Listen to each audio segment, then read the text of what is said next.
Assalamu alaikum. Welcome to SDG Insights. Please do subscribe, like, share, and comment. बिस्मिल्लाहिर्रहमानिर्रहीम। MGT 211 theme number 9 करेंगे, जिसको topic है IT, e commerce and risk management. तो basically business के world में IT ने क्या रोल अदा किया है और किस तरह से ई कॉमर्स ने हमारे बिजनेस पर असर डाला है और इसके अंदर मैनेजमेंट के क्या रिस्क हैं, उन सब को हम डिस्कस करेंगे। इससे पहले लास्ट लेक्चर के अंदर हमने इंटरनेशनल लेवल के ऊपर ग्लोबल बिजनेस और उसकी डिफरेंट स्ट्रेटजीज को समझा था। हमने इंटरनेशनल ट्रेड के मुख्तलिफ थ्योरीज और आलमी सतह पर आने वाले बैरियर्स को बहुत तफसील के साथ देखा था। इसके अलावा हमने मल्टीनेशनल कॉरपोरेशंस की इकोनॉमी पर इफ़ेक्ट्स और जो हमारा आलमी सतह के ऊपर कंपटीशन होता है, उसके नए नए ट्रेंड्स पर भी बहस की थी।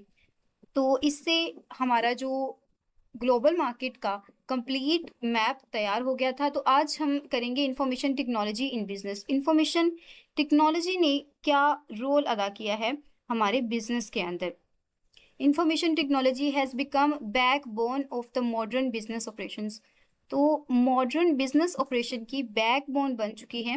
कौन बन चुकी है स्टूडेंट्स? हमारी इंफॉर्मेशन टेक्नोलॉजी। तो इम्पॉर्टेंट है, याद रखना है, बैकबोन कौन है मॉडर्न बिजनेस की। ड्राइविंग एफिशिएंसी, इसके थ्रू क्या हो रहा है कि हमारे हमारे पास एफिशिएंसीज आ रही है, हमारी इनोवेट हो रही हैं चीज़ें, और ग्लोबल जो कंपटीशन है वो भी बहुत ज़्यादा बढ़ रहा है। आईटी के अंदर hardware, software, network, data systems और वो तमाम स्ट्रीमलाइन प्रोसेसेस होते हैं जो हमारी डिसीजन मेकिंग को इन्हांस करते हैं। तो जहाँ पर डिसीजन मेकिंग की इन्हांसमेंट की बात आ जाती है तो एआई सबसे पहले आता है। अब की areas where IT transform business include, अब हम वो की एरियाज को कवर करेंगे जिसके अंदर टेक्नोलॉजी ने ट्रांसफॉर्म कर दिया है। उसमें सबसे पहले है कम्युनिकेशन। आजकल कम्युनिकेशन करना बहुत ज़्यादा आसान हो गया है। पहले ज़माने में जब हमारे पास इंटरनेट नहीं था, मोबाइल फ़ोन नहीं थे, तो क्या होता था कि अगर कहीं डेथ हो जाती थी तो उसका पैगाम पहुंचाने के लिए भी एक स्पेसिफिक बंदा जाता था, और जब तक वो पैगाम पहुंचाया जाता था तब तक उनकी तदफीन भी हो चुकी होती थी। तो लेकिन आज के दौर में इंटरनेट इतना ज़्यादा फास्ट हो गया है कि हम इन फ्यू सेकंड अपने पैगाम को पहुंचा सकते हैं। तो इसके लिए हमारे पास डिफरेंट टूल्स हैं। हम इंटरनेशनल तौर पर बात कर रहे हैं तो इंटरनेशनली अगर हमने कोई मीटिंग कंडक्ट करनी है, हमने किसी टीचर से, बाहर के टीचर से क्लास लेनी है, या फिर हमारा प्रोफेशनल कोई काम है जिसकी आपने एक टीम के साथ डिस्कशन करनी है, तो उसके लिए जो टूल्स यूज़ हो रहे हैं that are Zoom, Slack and Microsoft Teams, जो इनेबल करती हैं हमारी रियल टाइम कोलैबोरेशंस को अक्रॉस जियोग्राफिक्स। तो रियल टाइम कोलैबोरेशन बेसिकली ये होती है कि जैसे जैसे हम बोल रहे होते हैं एग्जैक्टली वैसे हमारे पास पहुंच रहा होता है, उसी वक्त हमें सामने वाला रिस्पॉन्ड भी कर सकता है। जूम पर आप लोगों ने क्लासेस ली होंगी, तो मेरा नहीं ख्याल कि कोई जूम से अवेयर ना हो। Reduce delay in decision making, तो इससे हमारा जो डिले है वो भी बहुत ज़्यादा रिड्यूस हो गया है। अब एक बंदे को आपने व्हाट्सएप पर मैसेज करना है 12 बजे, उसने देखना है 2 बजे, रिप्लाई करना है 3 बजे, तो उसके अंदर डिले तो आता ही है। लेकिन आप जूम पर अगर बात कर रहे हैं, अगर आप कुछ समझ नहीं आया तो आप एट द इंस्टेंट उससे पूछ सकते हैं। नेक्स्ट हमारे पास है ऑटोमेशन। तो ऑटोमेशन का मतलब होता है खुद ब खुद जो हो रहा हो। तो हमारे पास ERS सिस्टम्स हैं जिसके अंदर हमारा ओरेकल और सैप है जिसके अंदर ऑटोमेटिक पेरोल हो जाता है, इन्वेंट्री की सहूलत मौजूद है, बिल कटिंग कॉस्ट है, और जो ह्यूमन एरर्स होते हैं उनसे भी इसे बचा जा सकता है। तो ये जो सिस्टम है ओरेकल का, ये जिन कंपनीज़ के अंदर उन्होंने इसको राइज किया हुआ है, तो उनके जो मुलाज़मीन होते हैं उनकी खुद ब खुद तनख्वाहें हो जाती हैं, उनकी जो इन्वेंट्री होती है, इसके अलावा जो बिल हैं वो खुद ब खुद अदा हो जाते हैं। और इससे जैसे अब हमने तनख्वाहें देनी हो अगर इंसान ने, तो कैलकुलेशन में मिस्टेक हो सकती है। बिल पे करना हो तो उसकी डेट अगर हमसे इधर-उधर हो जाए, लेकिन एआई ने और ऑटोमेशन ने इस चीज़ को बहुत ज़्यादा आसान किया हुआ है। हम पहले से ही एक रिमाइंडर लगा देते हैं कि इस डेट को इतना बिल है और ये पे हो जाना चाहिए, इस डेट को इतनी सैलरी हमारे अकाउंट से ट्रांसफ़र हो जानी चाहिए मुलाज़िम के अकाउंट में। तो ये तमाम चीज़ें बहुत ऑटोमेटिक हो रही हैं और एआई ने इस चीज़ को बहुत ज़्यादा एनहांस किया है।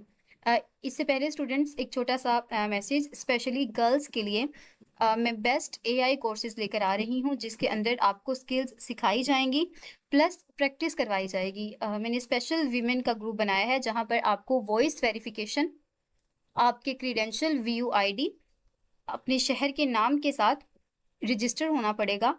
वहाँ पर इंशाल्लाह ज़ूम के ज़रिए क्लासेस होंगी और आउट ऑफ द कॉस्ट होंगी। ओनली गर्ल्स के लिए ये अपॉर्च्युनिटी है। आपकी प्रॉपर असाइनमेंट्स होंगी, आपका टेस्ट होगा, मिड होगा, फाइनल होगा। तो इंशाल्लाह हमारा फर्स्ट बैच फाइनल टर्म के फौरी बाद स्टार्ट होगा। अगर ये बैच कामयाब हुआ, तो और भी बहुत सारे स्टूडेंट्स को ये स्किल दी जाएगी। नेक्स्ट हमारे पास है डेटा एनालिटिक्स। तो डेटा एनालिटिक्स में क्या होता है? बहुत बार आप लोगों ने सुना होगा इंटरनेट पर जब आपने अपनी डिग्री स्टार्ट की थी तो आपने किसी से पूछा होगा कि कौन-सी जो स्किल्स हैं वो ज़्यादा अच्छी हैं, तो सबने बोला होगा कि डेटा एनालिटिक्स। तो बहुत सारे स्टूडेंट इससे अवेयर भी होंगे। इसके अंदर बेसिकली हमारी बिज़नेस इंटेलिजेंस होती है और इसके लिए जो हमारे पास टूल यूज़ होता है दैट इज़ बीआई, ठीक है? Business intelligence. और इसके अंदर पावर बीआई हमारा टैब्ल्यू यूज़ होता है जो एनालाइज करता है कस्टमर के बिहेवियर को, सेल्स के ट्रेंड्स को और ऑपरेशनल इनएफिशिएंसीज को। इस तरह हमारा कस्टमर एक्सपीरियंस का एक टूल है जो 24/7 कस्टमर को सपोर्ट करता है। इसके जो प्लेटफॉर्म है डेट आर सेलफोर्स एंड ज़ूम।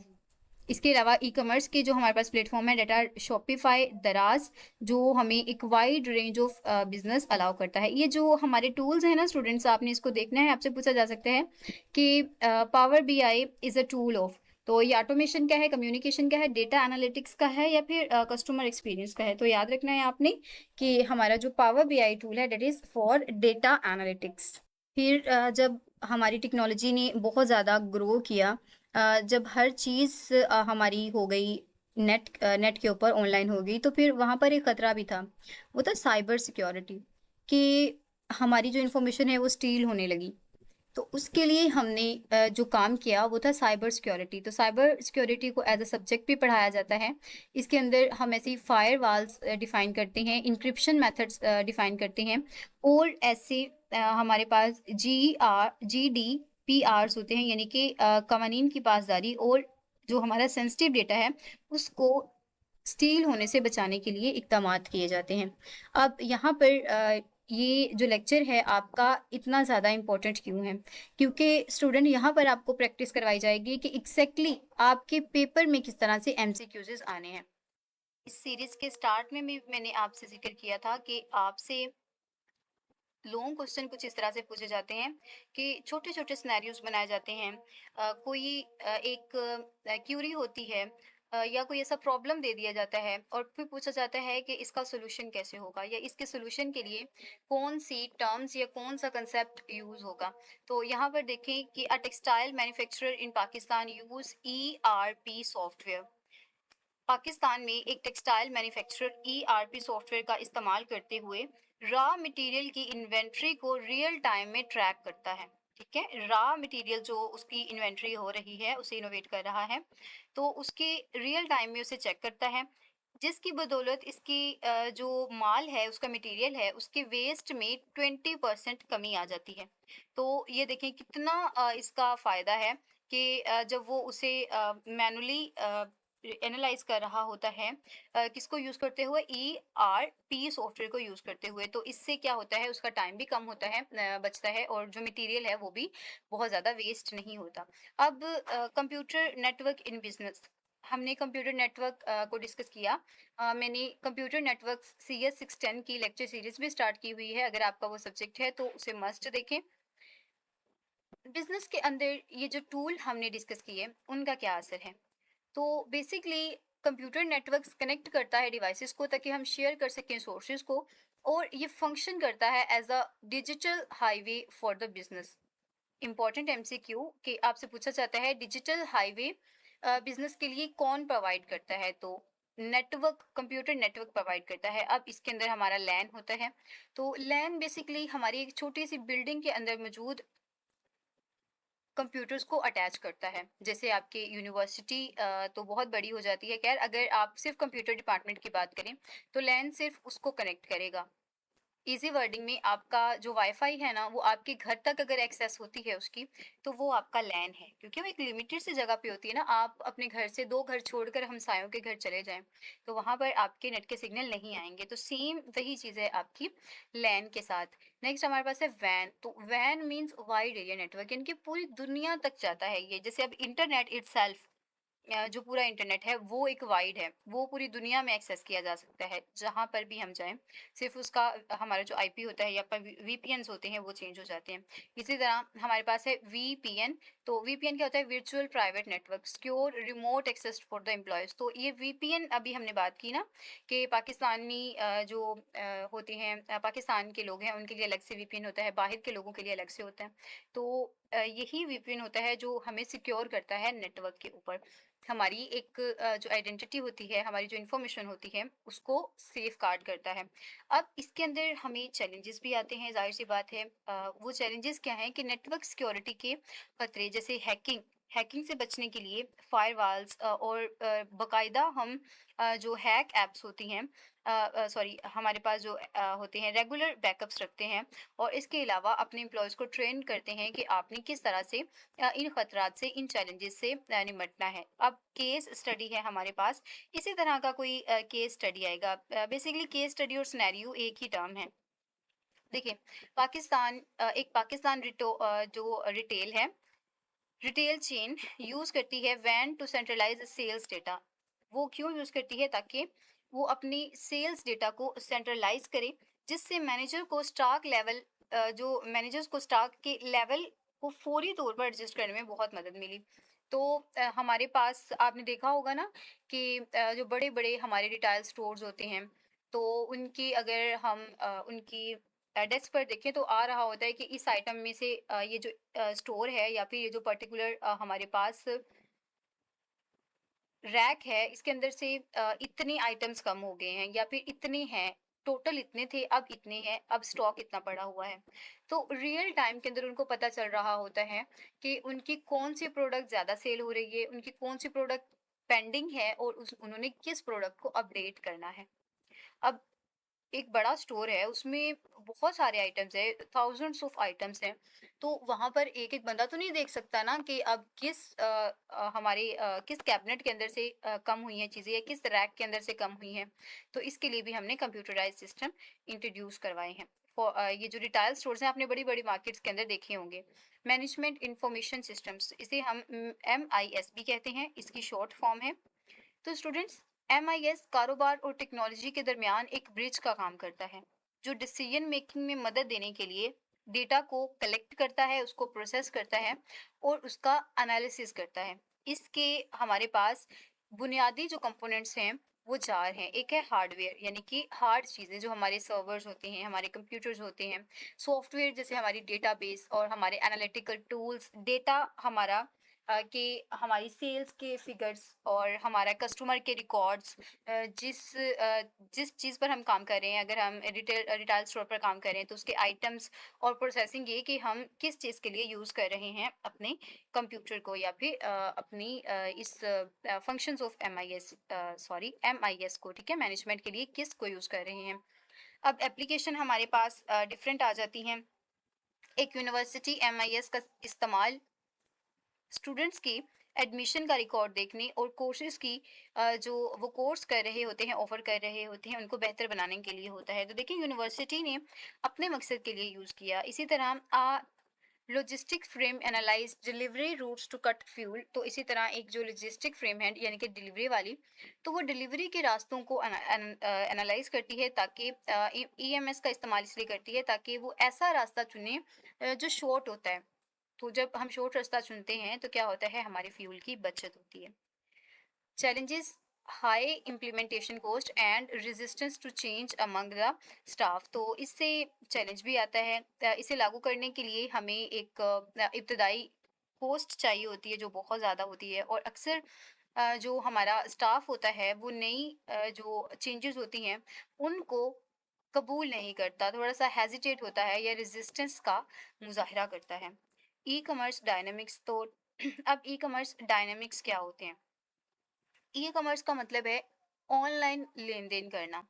इसकी हमारे पास डिफरेंट एग्जाम्पल्स हैं। फॉर द लॉन्ग क्वेश्चन ये बहुत ज़्यादा इंपॉर्टेंट है।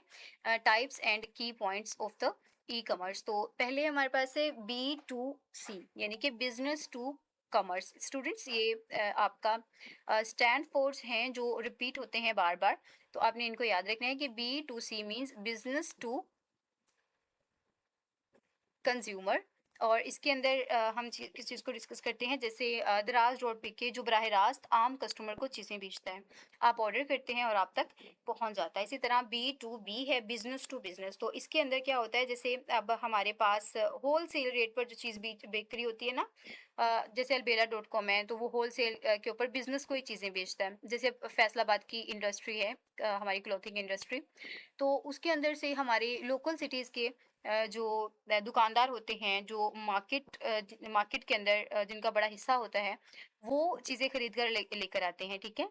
तो क्योंकि उन्होंने आगे फिर बिज़नेस करना होता है, तो ऐसा बिज़नेस जो बिज़नेस को ही प्रोडक्ट सेल करता हो, that's called business to business या B2B। और इसकी एग्ज़ाम्पल क्या है? अलबेला.com, जो कनेक्ट करता है होल सेलर्स को। C2C, consumer to consumer, OLX for the used goods. तो इसके अंदर क्या होता है, जो सेकंड हैंड चीज़ें होती है ना, जो हमने इस्तेमाल शुदा चीज़ें बेचनी होती हैं, तो ये OLX के लिए तो आपने ऐड भी देखा होगा, OLX बेच दे, तो मे भी किसी ने देखा हो ये। नेक्स्ट हमारे पास है critical dynamics, digital platforms payments. तो इसके अंदर हमारी कुछ एलिमेंट्स आ जाते हैं, जिसके अंदर सबसे पहले है डिजिटल प्लेटफॉर्म्स, जैसे शॉपिफाई जैसे प्लेटफॉर्म्स जो हमारे SMS होते हैं, यानी कि स्मॉल बिजनेसेस को बगैर किसी पुचीदा कोडिंग के ऑनलाइन स्टोर लॉन्च करने की सहूलत देते हैं। जो शॉपिफाई है वो एक बेस्ट ऑप्शन हो सकता है स्टूडेंट्स के लिए छोटे लेवल पर, क्योंकि बहुत ही कम इनके चार्जेस होते हैं, बहुत ही कम फी होती है, और विदाउट एनी कोडिंग आप सिंपल से अपने प्रोडक्ट्स को वहाँ पर लॉन्च करवा सकते हैं, और बहुत ज़्यादा आप इसके ऊपर सक्सेसफुल भी हो सकते हैं अगर आपकी मार्केटिंग अच्छी है तो। इसी तरह पेमेंट के जो मसाइल थे वो बड़े अच्छे हो गए हैं पाकिस्तान के अंदर। जैज़ कैश, ईजी पैसा और इसके अलावा कैशलेस ट्रांजेक्शन की सहूलियात मौजूद हैं, और लॉजिस्टिक्स जैसे Daraz express ensure to deliveries in major cities. तो इससे ना हमारी डिलीवरी बड़ी आसान हो गई है। पहले हमें अगर किसी से कोई चीज़ मँगवानी होती थी ना, तो हमें 15-20 दिन लग जाते थे, लेकिन अब जो मेजर सिटीज़ हैं ना, उनमें इवन आपके 12 घंटों के अंदर भी डिलीवरी हो जाती है चीज़ की। और ये जो दूर-दराज के इलाके हैं, उनमें मैक्सिमम 3 दिनों के अंदर आपकी चीज़ आपके पास पहुँच जाती है। मार्केटिंग, अब मार्केटिंग के अंदर क्या है कि हमारे पास बड़े अच्छे टूल्स हैं जहाँ पर हम मार्केटिंग कर सकते हैं। जैसे अब जिसके अंदर हम एसईओ के थ्रू मार्केटिंग कर सकते हैं, इंस्टाग्राम के जो एडवर्टाइजमेंट होती है उसके ज़रिए। इसके अलावा हमारे जो स्पेसिफिक खरीदार होते हैं उनको टारगेट किया जा सकता है। अब इसकी हमारे पास क्या हो सकती हैं, जो हमारे पास बिग गैलरी इन्फ्लुएंसर कैंपेन चलाई जा सकती हैं, जैसे अब प्राइस ओए ने स्टूडेंट्स ये वाली जो ऐप मैं मेंशन कर रही हूँ, ये बहुत ही ज़बरदस्त है। लिटरली मैंने खुद इससे बहुत ज़्यादा ऑर्डर किए हैं, इवन मेरी फैमिली में, मेरे फ्रेंड्स में। तो बहुत ही अच्छी इनकी प्राइसिंग है, बहुत अच्छी इनकी क्वालिटी है, प्लस इनके रेट्स बहुत अच्छे हैं, और इनकी जो डिलीवरी है वो भी बहुत ज़्यादा शफ़ाफ़ है। तो प्राइस वो इन्हें शफ़ाफ़ कीमतों और कस्टमर रिव्यूज़ के साथ एक मुस्तनिद इलेक्ट्रॉनिक्स पेश करके एक शानदार कामयाबी हासिल की है। तो अब ज़्यादातर जो स्टूडेंट्स हैं और जो बाकी लोग हैं, वो प्राइस ओए पे बहुत ज़्यादा शिफ्ट हो रहे हैं। तो कभी भी आपको एक्सपीरियंस हो कि आपने इलेक्ट्रॉनिक्स की कोई चीज़ खरीदनी हो, कंप्यूटर, लैपटॉप्स, तो आपने इसको ज़रूर ट्राई करना है। ये कोई ब्रांडिंग नहीं है, ये जस्ट मैं आपको सजेस्ट कर रही हूँ क्योंकि ये मेरा पर्सनल एक्सपीरियंस है after wasting money on other platforms like दराज। तो दराज पे तो इतना ट्रस्ट नहीं है।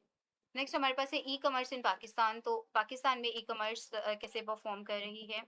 ग्रोथ ड्राइवर्स, तो जाहिर सी बात है ग्रोथ ड्राइवर्स तो हैं, क्योंकि देखें मोबाइल फ़ोन का वसी इस्तेमाल 85% यूजर्स को स्मार्टफोन के जरिए खरीदारी करने पर मजबूर करता है। हर बंदे के पास मोबाइल फोन है, तो जो चीज़ पसंद आती है वो डायरेक्टली ऑर्डर कर देते हैं। तो ये हमारे लिए बड़ा ही बेनिफिशियल है। नेक्स्ट हमारे पास है यूथ डेमोग्राफिक्स 64% अंडर 30। तो नौजवान आबादी जो है वो 64 जो आबादी है ना दुनिया की, वो 30 साल से कम उम्र है। कितनी? दुनिया की नहीं स्टूडेंट्स, पाकिस्तान की। तो देखें पाकिस्तान के अंदर कितनी यूथ है। तो अगर हम थोड़ा-सा सोच के, समझ के, अपने टाइम को बचाकर, अपनी एफर्ट्स को ठीक तरीके से यूटिलाइज़ करें, तो पाकिस्तान वर्ल्ड बेस्ट कंट्री बन सकता है। किसी भी मुल्क के पास इतनी यूथ नहीं है, जो अंडर 30 हो और 64 परसेंटेज हो। It's amazing. बस हमें थोड़ी-सी मेहनत की, थोड़ी-सी डेडिकेशन और मोटिवेशन की ज़रूरत है, तो पाकिस्तान बहुत कुछ कर सकता है। मैक्सिमम अब जैसे जापान है, चीन है, तो वहाँ पर बूढ़ों की तादाद बहुत ज़्यादा है। वहाँ पर जो ओल्ड एज लोग हैं ना, वो बहुत ज़्यादा हैं। पाकिस्तान को इस चीज़ में एज़ाज़ हासिल है कि यहाँ पर यंग जनरेशन बहुत है। गवर्नमेंट सपोर्ट और इसके अलावा हमारी जो गवर्नमेंट सपोर्ट है, जैसे डिजिटल पाकिस्तान पॉलिसी, तो जैसे अब बहुत सारी स्किल्स सिखाई जा रही हैं, हुनरमंद पंजाब और इसके अलावा डिजी स्किल के प्लेटफ़ॉर्म्स, और भी बहुत सारी जैसे फ्रीलांसर डॉट कॉम, तो ये हुकूमत ऐसी ऐप्स को इंट्रोड्यूस करवा रही है, जिस पे आपको डिजिटल स्किल्स सिखाई जाती हैं। अब सक्सेस स्टोरीज़ की बात करें, तो दराज़ और बीका की जो आपके पास सक्सेस स्टोरी है। देखिए अब दराज़ ने अली बाबा जो हमारे पास थे, सॉरी सॉरी स्टूडेंट्स, मैंने पीछे इसके लिए अलबेला का वर्ड यूज़ किया है। तो ये भी एक ऐप है, मुझे थोड़ी-सी देखने में मसला हो गया समझने में। तो ये अली बाबा है बेसिकली। इसने अली बाबा की जो महारत का फ़ायदा उठाते हुए दराज़ 11-11 की शानदार सेल्स के ज़रिए मार्केट के अंदर गलबा हासिल किया। तो आपने सुना होगा ना कि दराज़ 11-11 सेल तो बहुत फ़ेमस होती है, और इनकी जो जो स्ट्रैटेजी है, वो इतनी ज़्यादा पावरफुल होती है कि जो इंसान ने नहीं भी खरीदना होता ना, वो भी खरीदने पहुँच जाता है, जिसकी नहीं भी ज़रूरत होती। इसके अलावा हमारे जो बिका है, इसने राइडर जो हमारे पास rider hailing with parcel delivery, तो जो सवारी के साथ पार्सल डिलीवरी को मिलाकर बहुत अच्छा लॉजिस्टिक बनाया है, और इस चीज़ को बहुत अच्छे तरीके से हल कर दिया है। नेक्स्ट हमारे पास है चैलेंजेस क्या हैं, लो ट्रस्ट ऑनलाइन पेमेंट्स। तो मसला तो है कि ऑनलाइन पेमेंट्स पर हमारा ट्रस्ट बहुत ज़्यादा लो होता है। 70% लोग आज भी कैश ऑन डिलीवरी को तरजीह देते हैं। क्यों देते हैं? क्योंकि उनको ये होता है कि कहीं हमारा प्रोडक्ट अच्छा ना हो, कहीं हमारे पैसे ना मारे जाएँ। तो ये वाली जो चीज़ें होती हैं ना, ये बहुत ज़्यादा इसके अंदर इन्वॉल्व होती हैं। पुअर रूरल लॉजिस्टिक्स, तो पुअर रूरल लॉजिस्टिक्स के अंदर दही इलाकों में नाक़स लॉजिस्टिक्स, जैसे पाकिस्तान के 30% हिस्सों में काबिले भरोसा डिलीवरी की सहूलतें ही मौजूद नहीं हैं। जो रूरल एरियाज़ होते हैं ना, वहाँ पे तो कोई डिलीवर ही नहीं होती चीज़। नेक्स्ट हमारे पास इंश्योरेंस एंड रिस्क मैनेजमेंट। तो ये इसी तरह की चीज़ें आएँगी आपके पास कि आपके पास एक सिनेरियो दिया होगा और पूछेंगे कि इसके अंदर क्या चैलेंज है आपके पास, या फिर ये पूछा जा सकता है कि इसका क्या फ़ायदा हुआ हमें। एक छोटा-सा आपको सिनेरियो बना दिया जाएगा। इंशाल्लाह हम फाइनल की वीडियो में ये चीज़ें कवर करेंगे, बहुत अच्छे तरीके से आपकी प्रैक्टिस होगी। टाइप्स ऑफ बिज़नेस रिस्क, तो हमें कौन से रिस्क का सामना है? बहुत सारे रिस्क होते हैं। ऑपरेशनल रिस्क की अगर हम बात करें, तो जैसे कोविड-19 आया था, तो सप्लाई चेन में एक बड़ी डिस्ट्रप्शन हो गई थी जब ये कोविड-19 आया। इसके अलावा हमारे जो फाइनेंशियल फ्लक्चुएशंस होती हैं, वो बहुत ज़्यादा हो जाती हैं, क्योंकि हमारी जो करेंसी की कदर में उतार-चढ़ाव जो इंपोर्ट्स को बहुत ज़्यादा मुतासर कर रहा होता है, जो करेंसी बार-बार फ्लक्चुएट कर रही होती है, स्पेशली डॉलर। नेक्स्ट हमारे पास है स्ट्रैटेजी, तो नए और बड़े कंपेटिटर्स का मार्केट में आना, जैसे अमेज़न का पाकिस्तान के अंदर दाखिला, तो ये भी एक रिस्क होता है। इसके बाद साइबर सिक्योरिटी, डेटा ब्रीचिंग जो होती है, हमारे डेटा को डेटा पर अटैक किए जाते हैं। अब इसके अंदर से एक जो छोटा-सा अटैक है, वो है अ, ज्यूमिला अटैक, जो हमारी जो स्मॉल बिज़नेस वेबसाइट्स पर बहुत ज़्यादा किया जाता है। वो आपने देखा होगा ना कि आप कोई वेबसाइट यूज़ कर रहे होते हैं और ऐड आता है कि आप इतना विन कर चुके हैं, जल्दी से आप अपना ईज़ी पैसा अकाउंट दें, ताकि आपके अकाउंट में मनी ट्रांसफ़र हो सके। तो ये वाले जो होते हैं मसाइल, ये बहुत ज़्यादा हो जाते हैं। इसके अलावा रिस्क मैनेजमेंट प्रोसेस, तो भई रिस्क तो हैं, हर जगह मसले तो हैं, अब हमने इनको टैकल किस तरह से करना है। तो सबसे पहले है आइडेंटिटी। तो आइडेंटिटी के अंदर क्या है कि मुमकिना खतरात की लिस्ट बनाएँ, जैसे फैक्ट्री में आग लगने का खतरा, तो इस पहले लिस्ट बनाएँ, फिर असेस करें, यानी कि तख़मीना लगाएँ, नुकसान का तख़मीना लगाएँ कि नुकसान कितना हुआ है, कि हमारी जो जैसे 3 माह की प्रोडक्शन बंद होने का नुकसान। इसी तरह कंट्रोल हम इंस्टॉल करें, फायर अलार्म्स एंड ट्रेन करें अपने स्टाफ्स को। और इसी तरह ट्रांसफ़र करें, हम अपनी परचेज़ करें प्रॉपर्टी इंश्योरेंस को, मॉनिटर करें सेफ्टी के तमाम प्रोटोकॉल्स को। इसके बाद नेक्स्ट हमारे पास है example, Karachi based manufacturer reduce fire risk by storing chemical safely and insuring assets with Jubilee insurance। तो ये जो फैक्ट्रियाँ होती है ना, यहाँ पर आग लगने के इतने ज़्यादा होते हैं चांसेस, इतनी ज़्यादा ये केस रिपोर्ट हो रहे होते हैं कि आए दिन फैक्ट्री के अंदर आग लगी होती है। तो इस चीज़ को हम किस तरह से कर सकते हैं कि हमारे पास इसकी डिफरेंट टाइप्स हैं। अब हमने ऊपर पढ़ा ना कि रिस्क को हम असेस किस तरह से कर सकते हैं, तो इसके लिए एक बहुत ही बेनिफिशियल फार्मूला यूज़ किया जाता है, जो हमारे पास होता है, expected loss is equals to profitability of event multiply financial impact. फर्ज करें कराची के एक मैन्युफैक्चरर की फैक्ट्री में आग लगने का जो उसका सालाना इम्कान है, यानी कि एक साल में कितनी बार आग लग सकती है, तो वो 5% है। लेकिन अगर आग लग जाए तो जो उसका कुल नुकसान होगा वो 100 करोड़ का हो सकता है, या फिर 1 मिलियन का हो सकता है। तो अब इस चीज़ को उन लोगों ने कैसे असेस किया? अब हमने ऊपर डिस्कस किया ना, फार्मूला होता है हमारे पास कि प्रोबेबिलिटी ऑफ इवेंट, तो हमने 0.05 को मल्टीप्लाई कर दिया अपने 10 लाख के साथ, तो हमारे पास क्या आंसर आया, 50 लाख तक का हमारा नुकसान हो सकता है। तो इसीलिए अक्लमंदी इसी में है कि मैन्युफैक्चरर इस 5 लाख के मुतवक्का नुकसान से बचने के लिए कुल प्रीमियम पर इंश्योरेंस ले, और बिल्कुल ऐसा ही करता है जैसे हमारे जो जुबली इंश्योरेंस की असासों की इंश्योरेंस करवाना। तो ये वाली चीज़ें बहुत ज़्यादा इंपॉर्टेंट होती है। तो होप सो आपको ये चीज़ समझ आ गई होगी कि जुबली इंश्योरेंस के अंदर क्या होता है कि जितना रिस्क होता है, जितना नुकसान होता है, फिर हम उसको मल्टीप्लाई करते हैं। फिर जो रकम आती है वो रियली हमें उसको इंश्योर करवाना होता है, उसकी सेफ्टी का ख्याल रखना होता है। टाइप्स ऑफ बिजनेस इंश्योरेंस, एक होती है प्रॉपर्टी, एक होती है liability, and third one is the cyber insurance. तो प्रॉपर्टी इंश्योरेंस क्या होती है? ये फिजिकल असासे, जैसे आपकी मशीनरी, जैसे आपके मशीनरी के नुकसान का अजाला करती है। अगर आपने इंश्योरेंस ली हुई है तो मिसाल के तौर पर आपकी मशीनें जल गई, ठीक है, तो फिर ये आपकी हेल्प करेगी फिर से उसको रेनोवेट करने के लिए, आपकी फैक्ट्री को मशीन्स लेने में हेल्प आउट करेगी। इसके बाद लिबिलिटी इंश्योरेंस है, तो इसके अंदर जो आपके कस्टमर जो सॉरी आपके वर्कर्स हैं, उनको इंजरीज आती हैं या हलाकत हो जाती है किसी की, कोई ज़ख्मी हो जाता है बहुत ज़्यादा, तो उनके लिए आपको सपोर्ट करती है, उनके इलाज के लिए, या उनको माली मद के अंदर कुछ छूट देने के लिए, या फिर उनके लिए कुछ क्या कहते हैं उसे, कोई रकम देने के लिए कि अगर उनका नुकसान हो गया तो उनकी फैमिली को एज अ सपोर्ट। इसके अलावा आपके पास केस है अल लाहौर टेक स्टार्टअप साइबर, हाँ जी, तो साइबर इंश्योरेंस के अंदर हमारी आ जाती है ये डेटा चोरी होने जैसे हमारे जो अ, रैनसमवेयर्स अटैक्स होते हैं। अब जैसे हमारी हो जाता है ना कि हमारी पूरी की पूरी डेटाबेस ही ज़ाया हो जाती है। हमारा एक पूरा का पूरा सिस्टम ही तबाह हो जाता है। अगर आपका सिस्टम ही आईटी पर है तो वो पूरा का पूरा ही खराब हो जाता है। तो फिर उसके लिए भी जो इंश्योरेंस होती है वो साइबर इंश्योरेंस होती है।